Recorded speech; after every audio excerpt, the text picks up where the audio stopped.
Welcome to another glorious read. I am your host, Aspen M. Sage. Let's get into it. I first off hope everybody's having a fantastic day. I know I am. Today is a little bit on the chilly side. I know when I woke up to go feed the animals this morning, it was 24 degrees and the pond was over and everything was frosty.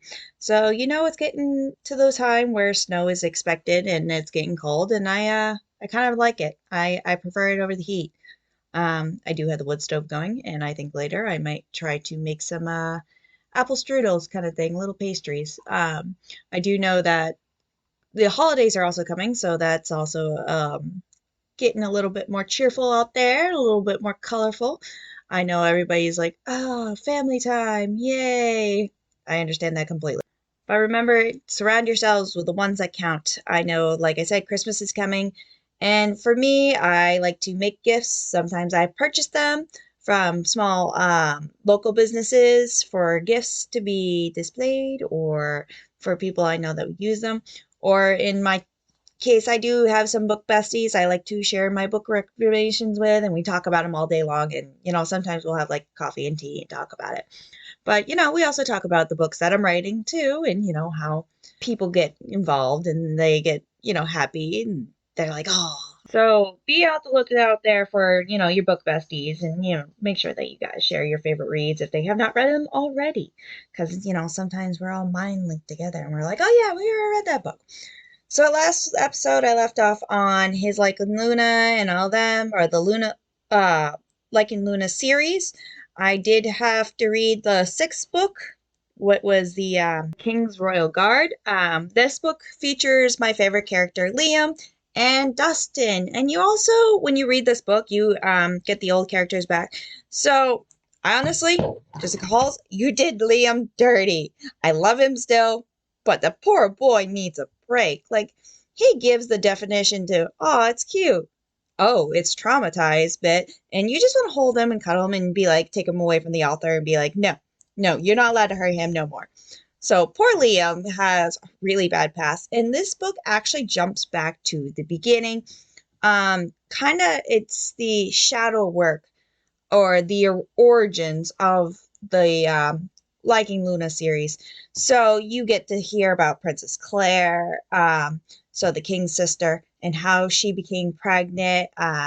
You find out why Liam's the way he is. You find out how Dustin comes in.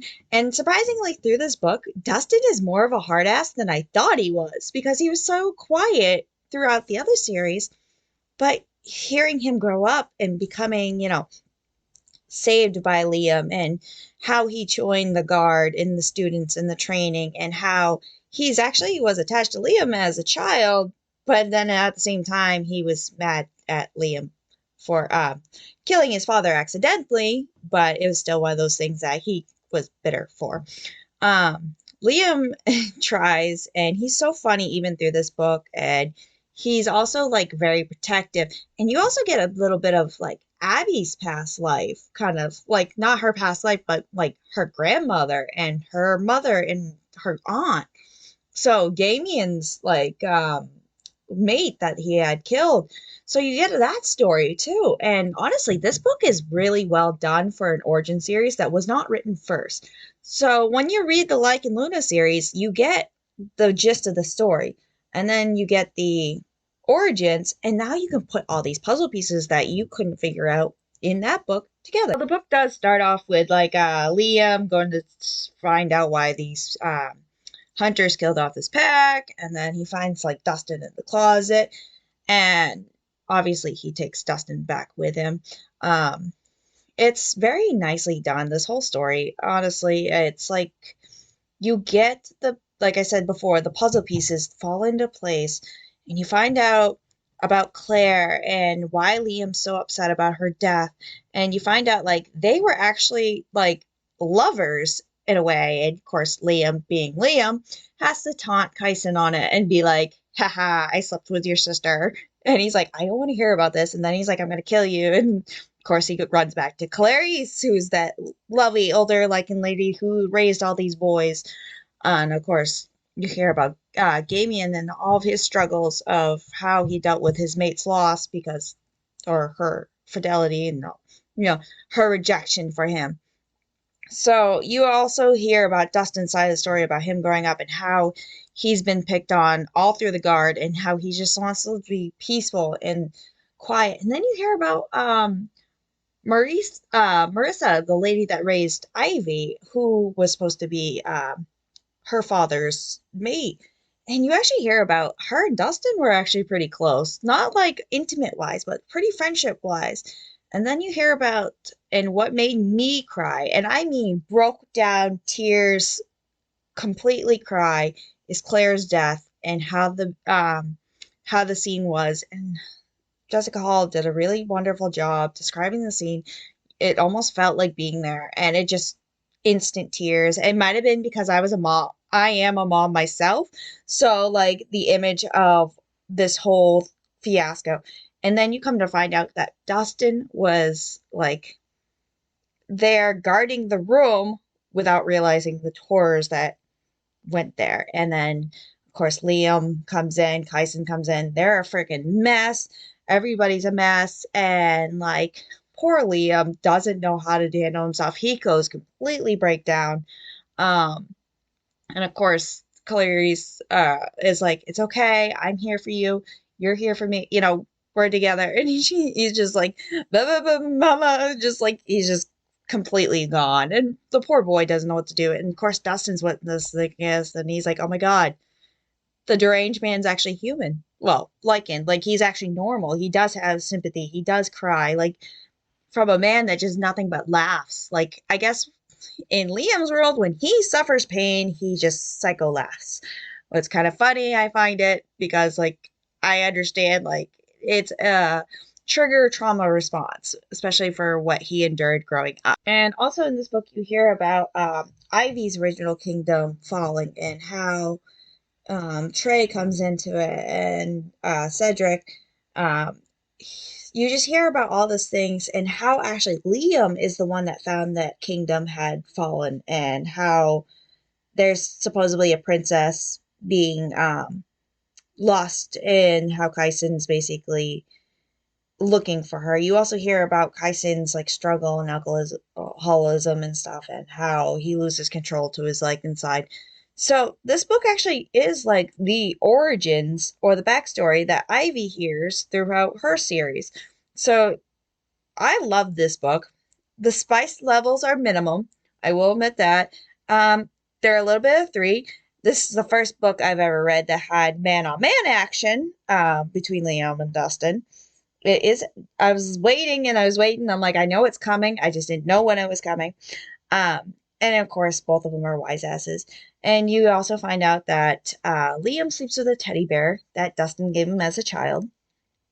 And it's definitely, like I said, spice levels are minimum. It's more foreplay, or you hear Liam and Clarice going off, but it's not very descriptive as much. I definitely give it on the 3 side.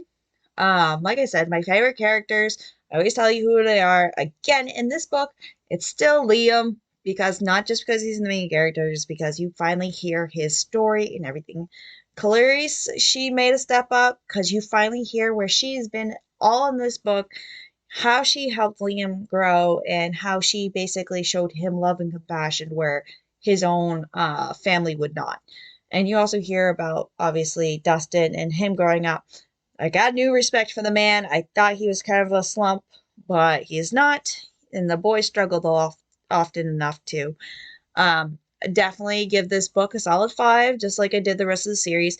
I am waiting for Jessica Hall to write her other books on Abby and Gammon. I think it's like being mated to the King's Gamma is the title. I saw a glimpse of it when she posted something on her Instagram. All I told her is I want to read it regardless. I don't care if she does 1 book, 2 books. I'm like, I just need to know the stories. Like, I want to know if this continues on. And honestly, it's Jessica Hall did a beautiful job. I recommend the series. I give them 5 stars. Regardless, it's beautifully done, and I wouldn't change a thing. Found no plot holes, especially where it entwines with the original series. And like I said, if you were confused in the first series reading it, and then you obviously read this 6th book, You understand now everything. And like I said, I was blown out of like the whole thing because I had moments where I was like, oh my God, this happened in those books. Please tell me it's gonna happen. I'm gonna read about it. And then I was like, oh no, Gavin tried to kill himself and Liam helped it. Yep, that's covered. I'm like, and then you find out like why Liam's so attached to the princess, and then you find out like at the end of the book that why Kyson, found the um, orphan girls to come live, and Clarice is happy being Ivy and Abby, and how Dustin actually became her guard because him being gay and doesn't tear, he's not going to try to make moves on the princess and makes Kyson more pretty because he's like, get me a female guard to watch her. And he goes, have we ever had a female guard? Think about it. It's like, you've been alive for a very long time. Have we ever had a female Lycan guard? And he's like, oh, right. So, of course, Dustin gets that title. Lucky him. And, of course, him and Liam are now, like, intimate together. They're sleeping together. They're like, we're buddies, okay? But they don't announce it to the world. It is definitely a very good book. And like I said, poor Liam, the boy needs a hug, something. Like that man, bless his heart. He's just like I traumatized my characters writing them, but that was worse because it's like one wham after another. When he like finds happiness, then he gets hit again. Finds happiness, gets hit again. Definitely a book I suggest reading. All right, so now you guys think I'm going to tell you about the Eclipse Sector. It did come out the 12th. I just started reading it, so I can't give you much of a review so far. I like it, though. I'm only about 10% into it. So I had to grab another book to read in the meantime. I thought this was a shifter book, or like another shifter book. It is not. It is a monster romance book. Didn't think I would like it, but I had to finish it, and I actually do. It is on the spicier side. It is a solid 4.55. It's a constant reminder of what happened. So it's actually called Bred by the Wolfman, and it's a interesting how it worked. So this book is basically a fertility book kind of thing. There is trigger warnings in the listing. I didn't get triggered at all, but there is some stalking involved. There is also some dog attacks, stuff like that. So, Bred by the Wolfman is basically a story about a facility that allows human women who are paid to be surrogate mothers. So, there is no artificial insemination. It is done, obviously, naturally. So, these monsters pay hefty money for human women to carry their young. So the reason why this company or this facility exists is so that monsters can have their own child of their own. I guess in this world, monsters can't produce as easily as humans, so humans have a more fertility rate, and that's why this thing goes in. So our main female character, Dee or Deanna, she is tired of working a kind of like fast food restaurant kind of deal. She is done with it. She goes, okay, I'm going to do, a surrogate mother. She goes, I don't want a family or anything. She goes, I get paid good money. I can do what I want. And all I have to do is carry a child and give it to the parent. Fine. Perfect deal. Our main male character, Russ, however, being the Wolfman who pays all this thing, he is a doctor, ironically, to a, OBGYN, so he delivers babies. He has been dying and saving and scraping to have his own child. Well, he gets put in with D, and it's supposed to be completely anonymous. Like, they're not supposed to know who each other are. They can't say names. They can't say addresses, phone numbers, nothing. So they have fake names. He goes with the word Bill. And of course, D is like, that is the worst name you could think of during this moment, but whatever. So he basically does it with her in the facility, and they're like, all right, we're going to know in, so many weeks that if she's pregnant or not. Well, Russ is automatically connected to this woman. He's like, I'm pretty sure there's something special about her. Like, not just because his body molds well with her and she molds well with him, but the fact that he's like, there's something he goes in his heart kind of thing that she needs to be with him. Well, wham bam, the second time, she does become pregnant, and they want to like trade info because they both feel connected. They're constantly thinking about each other, both in I wonder what he's doing and wow, I want to be with him again moment. So Russ basically becomes obsessed with Dee that he has to find her. And the only info that he managed to get from her before the whole thing goes down was she goes, it's better than working at so and so when she was flipping burgers. He goes, I have a connection now. And he basically tracks her down, trying to find out where this girl worked before she quit. Then he goes, okay. And then he goes to her old apartment to find out she moved. And he's like, oh. And then he tracks down social media to find out that she's got a mutual friend. He finds that friend, finds the scent on her. Then he like finds Dee. And he basically watches her. He's like, no, I gotta protect her. I gotta make sure she's safe. Gotta make sure my cub's safe. It's the whole mating, I gotta protect thing. And of course, Dee has no idea about this. The only thing she has a clue to is her dog that she adopted keeps barking. Well, she ends up being in a relationship with a human male during this time. And of course, Russ is like, you gotta be kidding me. That male can't satisfy her the same way I can. He can't protect her the way I can. So he's like torn between I gotta rip her away to I want to stay with her. So he does the stupidest thing by following her around and kind of creeping on her without her knowing that he's there. She's at a dog park with her new dog, and another dog attacks. And of course, Dee goes to break up the fight, and of course, Russ is right there to separate the dogs and separate her, make sure she's safe.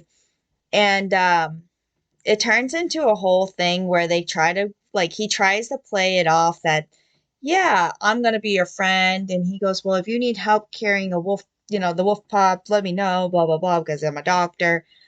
So he tries to play it off as in I just want to be your friend, girl close. And then yeah, something happens where they met up in the park, and he had that certain voice that she knew, and she's like, is it Bill? And he goes, no, it's Russ. And then he kind of breaks clean. He goes, yeah, I am so and so. And she goes, you've been stalking me? And he's like, no. Okay, yes, I have. And like he comes completely clean. It is funny because like they kind of grow apart after a wham bam thank you ma'am, and then come together in the end going, we could make this work. And he's like, of course you can bring your dog Boomer and stuff. And it's funny hearing that name because as a child I actually had a dog named Boomer, and he was kind of not like a hound mix, but he was a black setter mix, so he was very pretty. So anyway, childhood memory come back.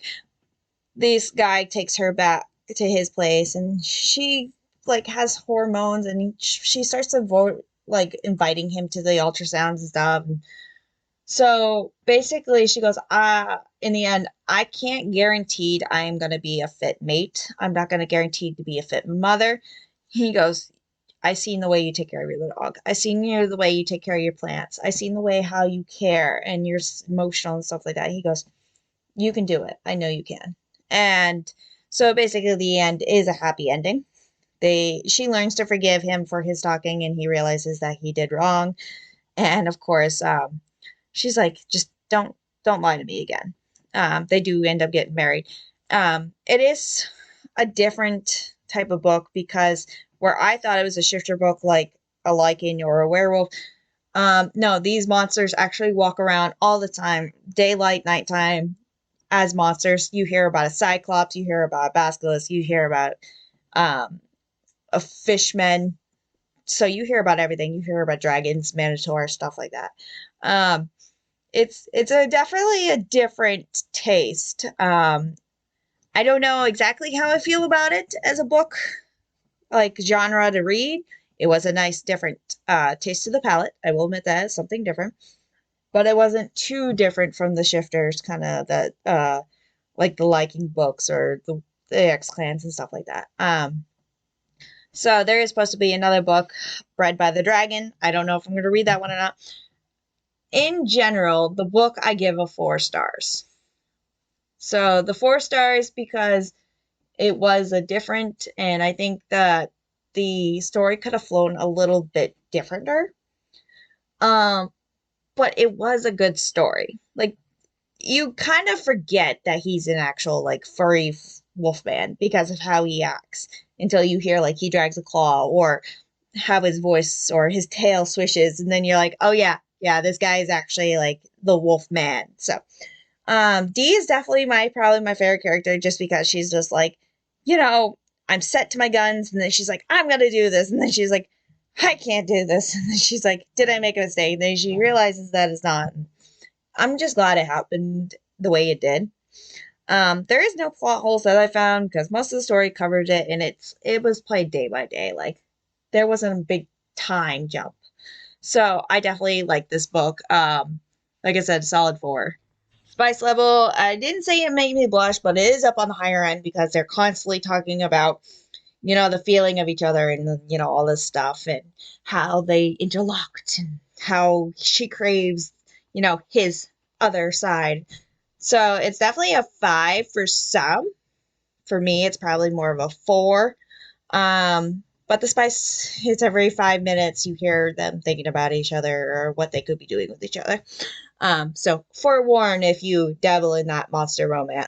So next week, hopefully I will get through it all, is the Eclipse Sister and probably another book if I get to it. If not, I will talk about my own, because I am still writing my Fox and the Hound book, and I'm still working and tweaking on my Celestial and Demigod series. I know last week I talked about how Daniel got blamed for a crime that he committed, and obviously being that he committed like the ultimate treason, he is frowned upon until he felt the new Ares born, and then he went to over there.